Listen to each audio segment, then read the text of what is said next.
Coming up next on Arizona Horizon, we'll learn about the Arizona Court Awards and how they honor efforts to support the state's court system.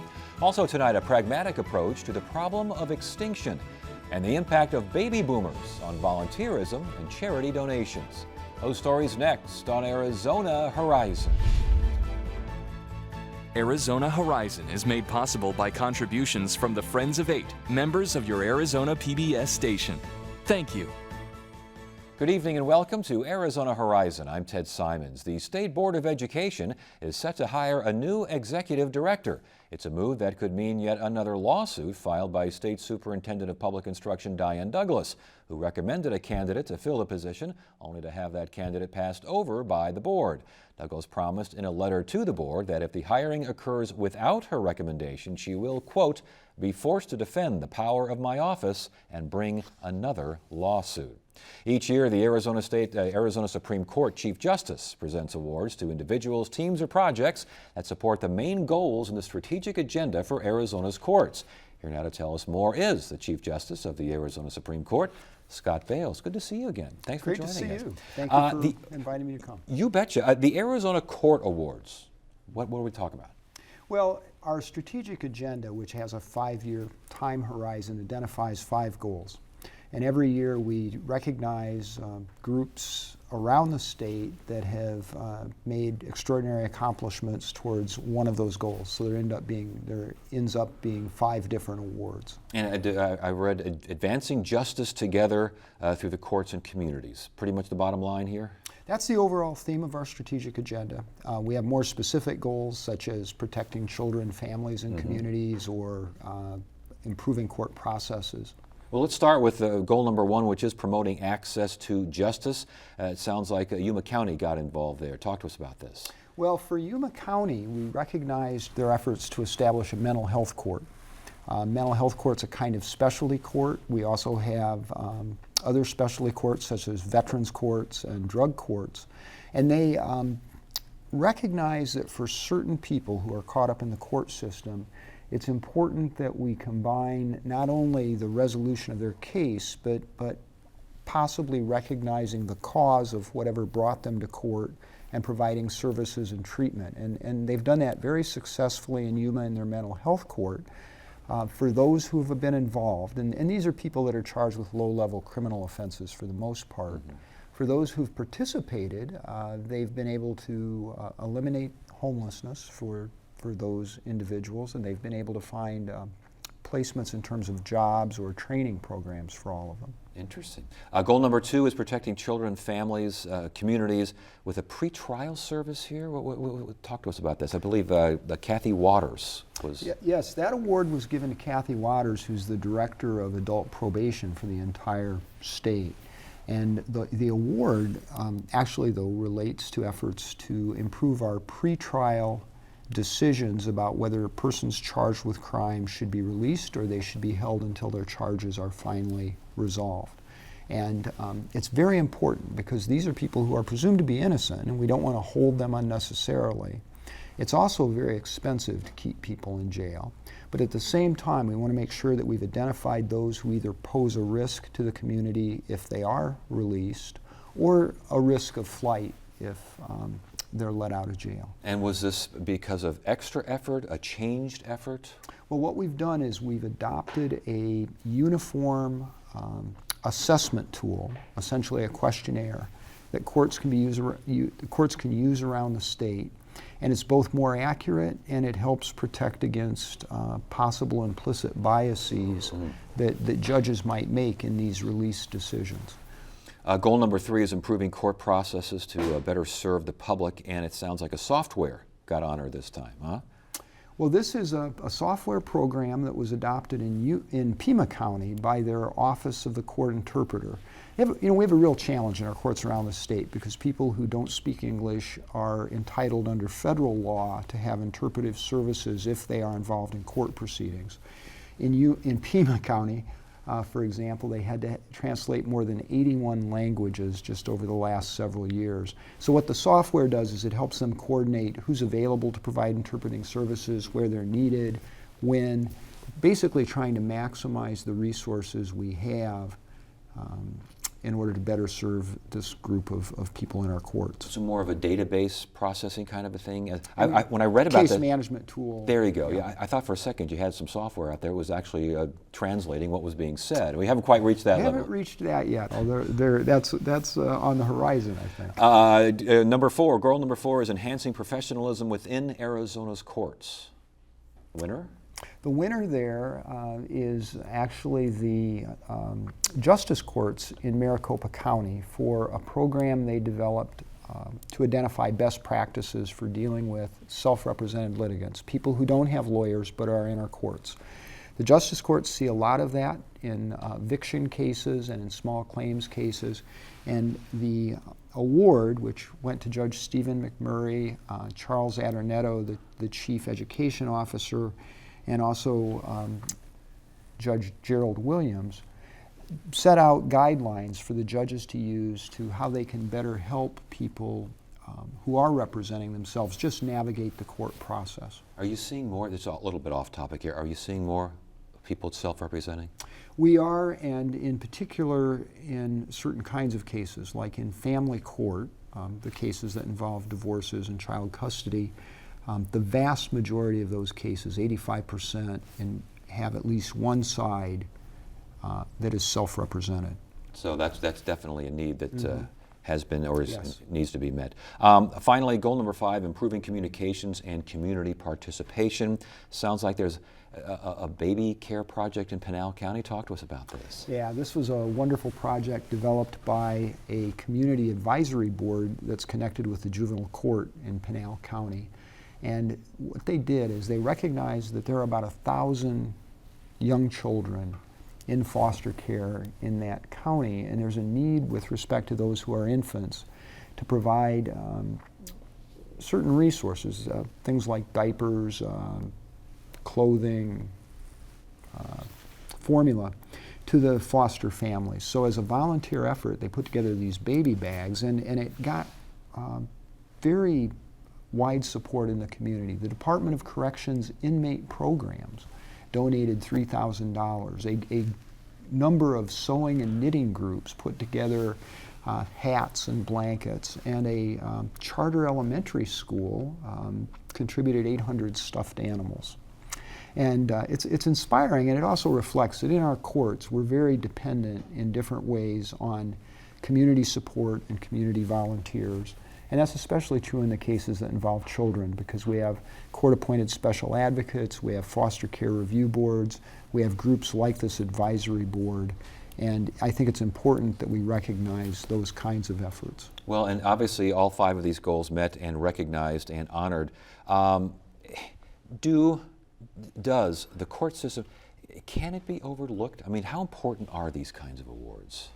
Well, I think they're vitally important. And I should say, I get to present the awards. I don't determine who receives them. That's done by a committee of judges from around the state and a couple public members. And it's important that we learn from efforts in different parts of the state. And every one of these awardees, I think, has done something that other courts could perhaps learn from and in some ways duplicate. And that we recognize an initiative, and as I said, that we appreciate the volunteers who support our court system. Well, inspirational, I'm sure, to all in the court system. Thank you so much for joining us. We appreciate it. Thanks again. Great to be here.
ASU Center for Biodiversity Outcomes was established to find and research pragmatic solutions to the extinction of species. Founding Director Leah Gerber joins us now to talk more about all this. Good to have you here. Thanks for joining. This is very interesting now.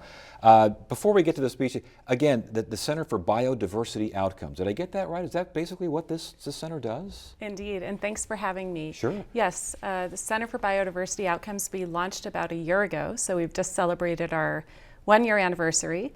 And the idea of the center is to bring together the scholarship from across campus at ASU to cultivate novel solutions and innovation in the realm of biodiversity and conservation. And then secondly, to bring that scholarship to decision makers and natural resource managers. So basically, and we talk about a pragmatic approach to extinction. Let's get a definition there. Extinction's a very volatile, emotional kind of a thing. How can you be pragmatic about it? Well, indeed, it is very emotional and volatile, but the data suggests that we actually are currently experiencing the 6th mass extinction on Earth, and that is largely due to anthropogenic impacts or human impacts. The rates of extinction are unprecedented. For example, about 40% of amphibians are endangered, 25% of mammals. And there's a growing list of these endangered species. And the question is, what do we want our world to look like? Which species do we want to prioritize? What are the criteria that we should use? Indeed, it sounds, and judging from what I've read about your program, the working premise is you can't save everything. That's tough stuff there. Indeed, indeed. So, in fact, one of the arguments that I make in this case is that by not deciding or not being deliberate about what type of biodiversity we want, we're implicitly making decisions. And so what I'm arguing for is a sort of transparent framework to think about these choices. Do we want to make decisions based on functional role in the ecosystem or level of charisma or what's most cost effective? There are many sets of criteria that we could use, and the agencies responsible for implementing recovery for many listed species, for example, in the U.S., the U.S. Fish and Wildlife Service is, as well as the National Marine Fisheries Service, are responsible for these listing decisions and protective measures. But with federal budget cuts and an increasing number of species on the list, they are severely understaffed, and it's sort of like drinking out of a fire hose. So the question is, what strategy can they take to make these decisions in an efficient and transparent way? And I would imagine the quicker the choice, the quicker the action, you actually save more as opposed to sitting around not sure what to do. That's a very interesting point. And in fact, in the field of ecology and conservation science, we call there's something known as the small population paradigm versus the large declining population paradigm. And that is, we tend to manage it for crises. When something's on the brink of extinction, we funnel all of the resources towards that, when in fact we might achieve better outcomes by sort of looking ahead and trying to take protective measures a bit before we're facing that crisis. And I notice as well, one of the keys is educating decision makers about this. Decision makers in government, decision makers in business, getting them involved in the process. Stakeholders, basically, correct? Indeed. And in fact, that's largely the motivation for launching this new center at ASU. I've been at ASU for 14 years, and in the standard model, even though we are an amazing new American university, within academia, we tend to stay in our silos and get very specific in our levels, our areas of expertise. And so my motivation was to think, what innovative solutions can we sort of support and cultivate through new ways of thinking about this question of facing extinction? And then second, wow, we have this amazing capacity within the campus, within our expertise, that can actually be applied in these settings with non-governmental organizations like the Nature Conservancy, often having to make decisions quickly that are of huge scale decisions about nature's capital. federal agencies, international government organizations, and even corporations. And because it's involved with the university here, getting students out to conduct methodology, these sorts of things? Yes, that is another exciting dimension of our center, and that is that part of the aspiration is to train future generations in doing this in a way that it works. And that involves not just sitting in the lab and learning taxonomy, but it also involves being able to communicate to stakeholders and being able to reach a diverse realm of constituents in what is nature, what is biodiversity. Right. A lot of people don't even know. Well, and back to the pragmatic aspect and having to make choices, I can tell you when I hear about tigers, 98% of tigers are gone. When I hear that there's like 4 northern white rhinos left in the world, I want them saved. I mean, but is there a formula that says maybe it's better to save the flycatcher than the tiger? I think it's very. As humans, I think I have the same reaction. I don't think I could, and probably most decision makers, I don't think would be explicit and say let's let it go. I mean, first of all, legally we're required by the Endangered Species Act to prevent extinction. But I think we need to think more deliberately about, in those cases, can any amount of money or any conservation action recover it? Or do we think more strategically and possibly shift the funding that is going towards those lost causes towards those species for which we can actually have an impact?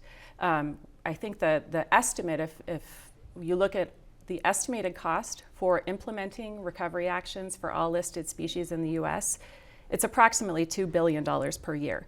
We're spending only about half of that. So assuming they need these actions to recover, we might think about shifting that to better achieve our goals. Well, there's plenty to think about, and it sounds like a lot of thinking's going on over there at the campus and the biodiversity outcomes. Good to have you here. Thanks for joining us. We appreciate it. Thank you very much. Pleasure.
Get the inside scoop on what's happening at Arizona PBS. Become an 8 Insider. You'll receive weekly updates on the most anticipated upcoming programs and events. Get the 8 Insider delivered to your email inbox. Visit azpbs.org to sign up today.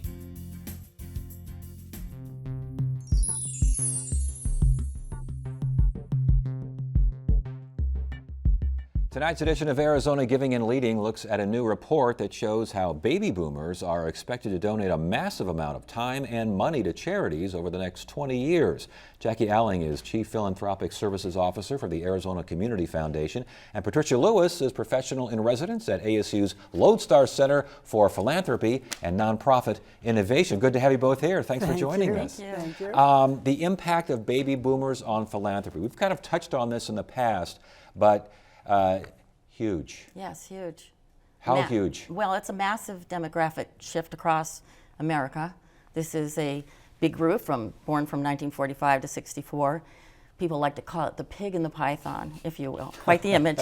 Yes. But not just in terms of the massive size, it's the way they're recasting aging in our communities. And this is a group that wants to be civically engaged. And heard a tagline, in the 60s, they wanted to change the world. Now they're in their 60s, they want to do it again. Interesting. And the trends among baby boomers now, how do they want to change the world? Well, first of all, we have to recognize that this is not their parents' charitable activity, nor is it their children's charitable activity.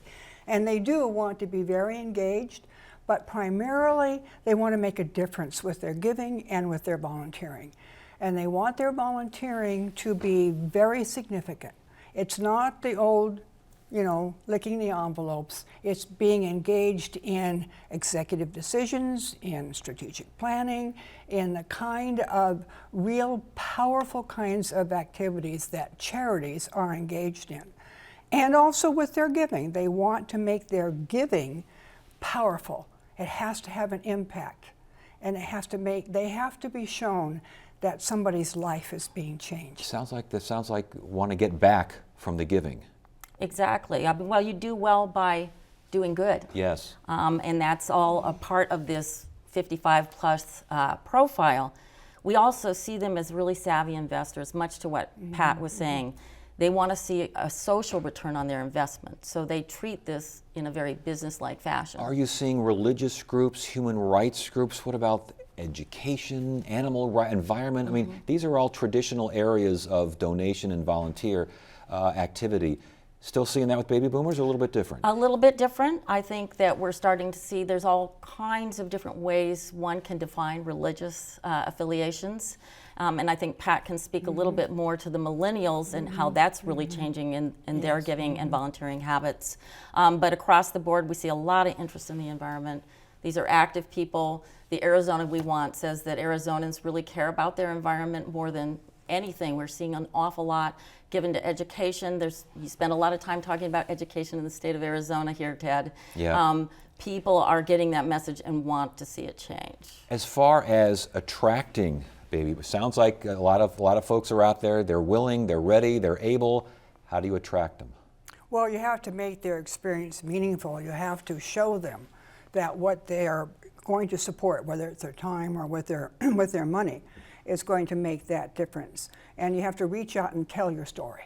And telling your story means not just saying we're doing good. It means telling your story to say what difference you are making in someone's life or in the community, and focusing on what, as you point out, what will interest them. And what interests the baby boomers are more the traditional things, the arts and the education. But when you move down below the baby boomers into the Xers and the Yers, they're more interested in the environment, they're more interested in animals, they're less interested in the tradition. In the institutional stuff seems Right. to be the younger the demographic, the less interested in institutional kind of things? Right. That's right. Now, and you're mentioning, how much involved baby boomers want to get. This sounds great. The donations sound great. The time but it also sounds like it could get some folks out there that are pretty headstrong. There's price for the engagement, and Pat and I were talking about that. We work all the time with families that set up charitable funds, and we have seen the generational differences. And so we really feel a responsibility to work with our nonprofit sector and get them ready to really take advantage of these resources and to engage them in meaningful ways so that ultimately they will contribute and support their cause. But training is key. They need to be open to demands. Exactly. That's right. And did I read that retired women give more than retired men? What is that all about? That is correct. Well, women give more than men, period. And so that's a whole other topic. Yeah, but it does play into I'm assuming the right. baby boom generation follows that trend. Yes, it does. It does. Women who are retired they volunteer more and they give more. Now, you do understand that there is a relationship between volunteering and giving. Yes. So where they volunteer is where they're going to give, and that is what is providing some of the leadership for this giving. But there is a whole big issue on the transfer of wealth, that people are assuming there's going to be a big bulge of giving. Well, that's going to depend on the economy, and it's going to depend on public policy, and it's going to depend on how well charities exhibit transparency and accountability for how they spend the money. Last question. Biggest challenge, if I'm a nonprofit, what's my biggest challenge in attracting this huge demo? Right. Being open to the talents that they bring, being open-minded to accepting their gifts, not just financial, but the social venture partners model, where numbers of executives come in and actually, almost like a SWAT team, come in and provide all kinds of professional services. Having that accessibility and being nimble. All right. That's right. Great information. Good to have you both Thank here. you. Thanks for Thank you. joining us. Thank you. And that is it for now. I'm Ted Simons. Thank you so much for joining us. You have a great evening.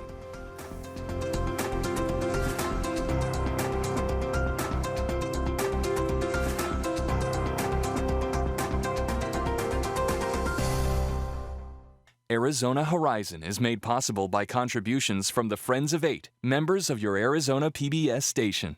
Thank you. Virginia G. Piper Charitable Trust. Committed to changing lives and strengthening community through investments in nonprofits and strategic initiatives. More information at pipertrust.org.